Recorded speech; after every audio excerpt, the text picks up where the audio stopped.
Tanpa kita sadari, kadang-kadang alis merah yang kita rawat, walaupun kita merawat secara konsisten ataupun perawatan maksimal, tetapi ada beberapa hal yang tidak pernah kita ketahui, yaitu burung mengalami sakit mendadak. Jumpa lagi sahabat kicauania. Kali ini saya akan berbagi sedikit pengalaman yang sering saya alami dari tahun ke tahun, dari perubahan musim ke musim.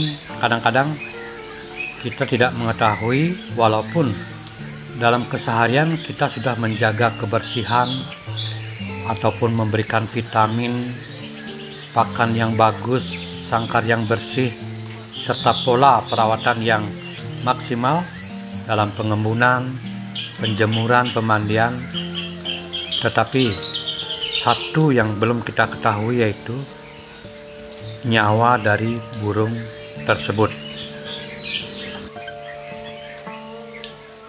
Nah, untuk kali ini kebetulan ini adalah salah satu alis merah muda saya yang sering saya gunakan untuk konten, dari perawatan trotolan sampai sekarang. Tiba-tiba mengalami sakit.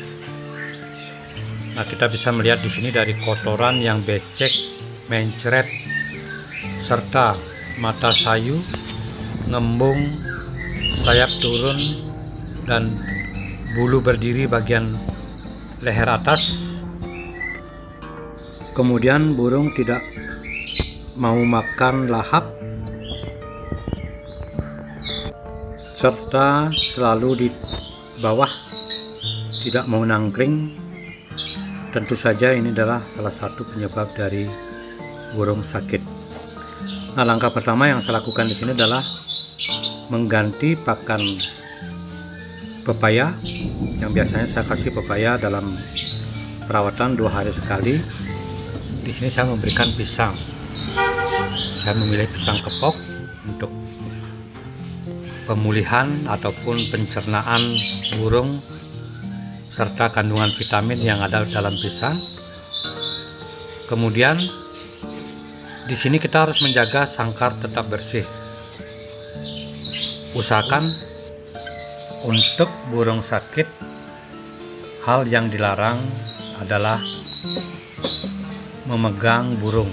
Kita tidak bisa memeriksa ataupun menangkap burung dalam kondisi seperti ini, karena hal yang pernah saya alami dulu, mencoba untuk menangkap, tetapi setelah burung di tangan, setelah kita pegang, burung tersebut mati. Nah, di sini kita cukup membersihkan perlak bagian bawah, karena burung tidak mau hinggap di tangkringan. Kita bersihkan perlak. Kemudian untuk minum, di sini saya menggunakan infus. Seperti yang kita ketahui, infus adalah salah satu bentuk vitamin yang juga bermanfaat sekali untuk burung. Selain manusia, juga untuk burung.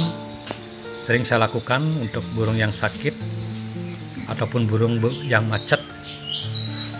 Di sini saya menggunakan infus untuk minuman ataupun pengganti dari vitamin-vitamin yang sering kita kasih. Di sini saya memberikan infus. Kemudian untuk perlak bagian bawah kita bersihkan setiap hari, karena burung tidak mau nangkring. Di sini saya juga akan mengganti perlak yang sudah rusak, agar burung nyaman hinggap di tangkringan ataupun di perlak bagian bawah, naik turun, tidak merasa terganggu. Untuk infus kita bisa membeli di apotek ataupun tempat bersalin di tempat-tempat terdekat. Yang tinggal di kampung bisa membeli di tempat bersalin, tempat bidan, ataupun yang tinggal di kota bisa membelinya di apotek. Nah, itulah yang sering saya lakukan untuk burung yang sakit, karena di sini tidak berani saya memberikan vitamin ataupun obat-obatan yang tidak terdaftar. hal yang saya lakukan pertama adalah memberikan infus dan buah pisang. Nah, kita bisa lihat di sini burung sudah mulai nangkring dan mencoba memakan buah pisang yang kita sediakan, walaupun masih agak meraba-raba karena saya jarang sekali memberikan pisang. Sebagian besar saya memberikan pepaya dalam perawatan ataupun settingan harian. Kali ini untuk sakit saya memberikan pisang.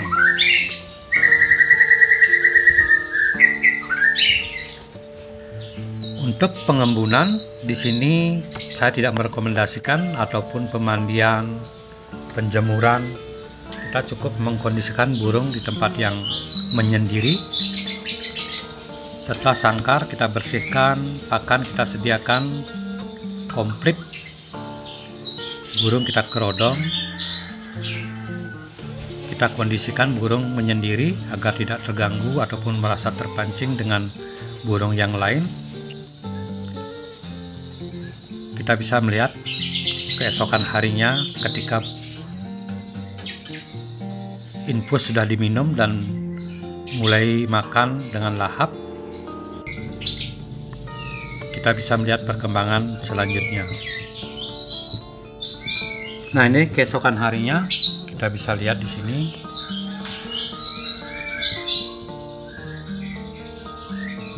Kotoran masih becek, tetapi burung sudah mulai nangkring dan buah pisang sudah hampir setengah dimakan. Burung masih kelihatan lesu. Kita lakukan hal yang sama. Nah, di sini saya akan mengganti perlak dulu dan mengganti sisa infus yang kemarin agar tetap infus yang baru kita berikan selama sakit.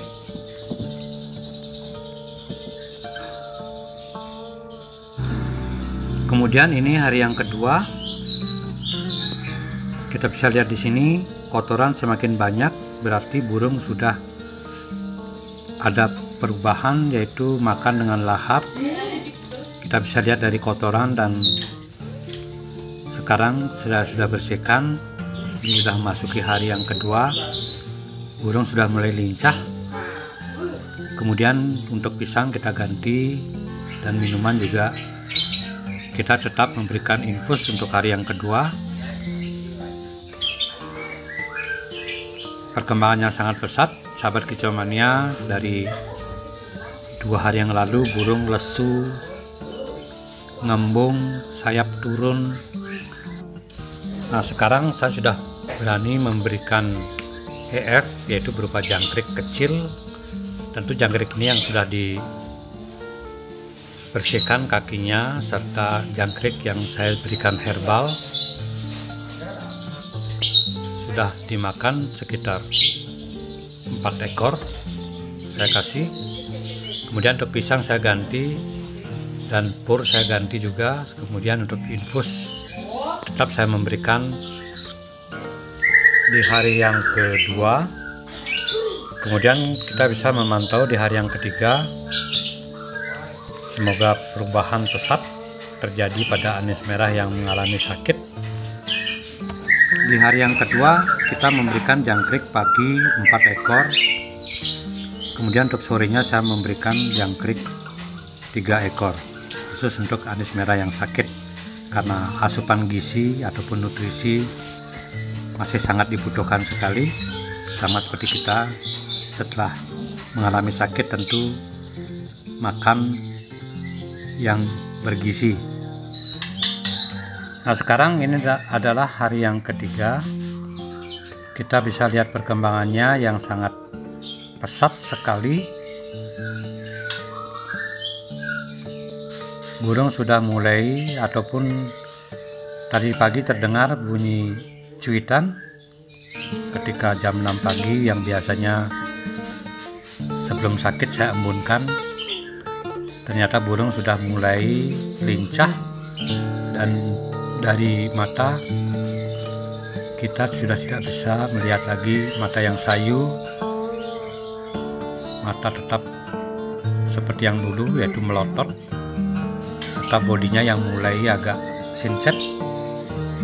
dan buah pisang juga sudah dimakan setengah.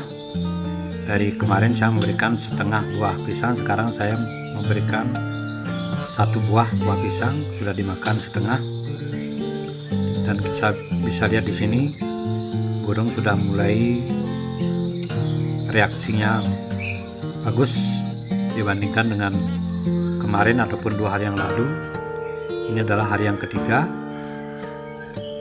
sudah bisa dikatakan sembuh, tetapi saya belum melakukan pengemunan ataupun penjemuran sampai benar-benar fit sekali saya lihat, baru saya melakukan penjemuran ataupun pengembunan.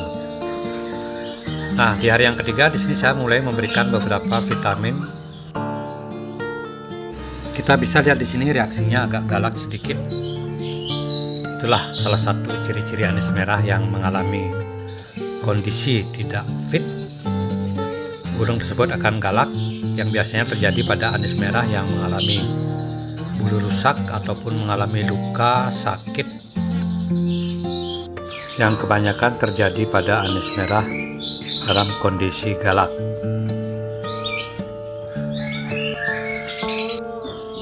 Untuk hari keempat dan kelima saya lewati karena kondisi sama seperti hari yang ketiga. Di sini kita cuma melihat perkembangan dari hari ketiga, keempat, dan kelima. Sekarang saya memasuki hari yang keenam, mencoba melakukan pengembunan tanpa penjemuran. Pengembunan juga saya lakukan sekitar jam 7 karena matahari belum terbit. Saya melakukan pengembunan untuk pertama kali di hari yang ke-6 karena saya sudah rindu sekali dengan suara cuitan yang misterius serta diiringi dengan ngeplong.